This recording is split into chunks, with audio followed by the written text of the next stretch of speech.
Now here I'm going to show you how to create these concentric repeats. They are very interesting. How to create the shapes. What is the tool that we are going to use? We are going to work and do something awesome. So I'm going to select them all and take it up there. I'm going to select an ellipse, for example. Draw a rectangle. It doesn't matter the fill. Of course, I'm going to replicate it now. That's better. Let's put one here. In fact, let's put it here. Another one here. And another one here. Simple, right? Now I'm going to select all of them. And you have here in the Pathfinder, this is joining all of them or uniting them. You have one single fill. You can keep the fill if you like. Now I'm going to make it much bigger. Just like this. Let's put it over here. Now, what I would like to do is to scale it down and rotate it. Makes sense. But I cannot use rotation, scale, rotation. No, that will make me suffer for a couple of days. But there is something very special you can use. If you come to Object, you have Transform and you have Transform Each. Now, Transform Each can really do the job here. It can scale, it can move, it can rotate. And you have the options as usual here for strokes and so on. Now, we want to scale down at 95%. So usually if you open it, it will be 100%, 100%, and here 0%. That's how it is. Now, we want to reduce it. I can just click here, press Shift and go down 90%. And here go down 90% and rotate it by 25%. And say, of course, you know already, give me a copy. Let's go back, Control minus. You notice what happened? It made a smaller object and it has rotated. Now, if I want to keep on replicating this, obviously I'm going to go to Object, Transform, Transform again, and again, and again, and again, and again.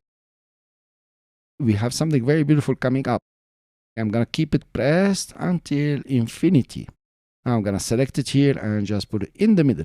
If it is too small, for example, to be clipped, very good, I'm going to make it bigger. Actually, that big. Right.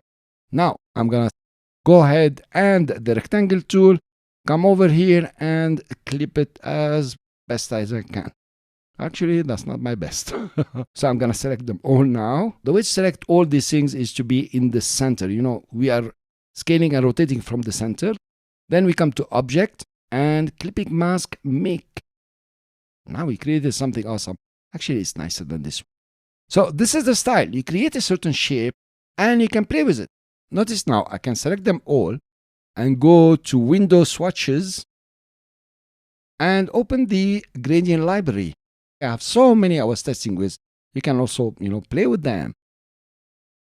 Some of them can really give you something very awesome. That's terrible.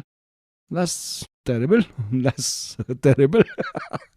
So, you know very well what I'm doing. Okay, I'm just playing. I love playing. But also we can learn. Let's come to gradient over here and simple radian will be interesting. These are simple radians. It's not nice. Let's go back to gradient. Go back to gradient and let's go for pastels. Pastels could be very nice.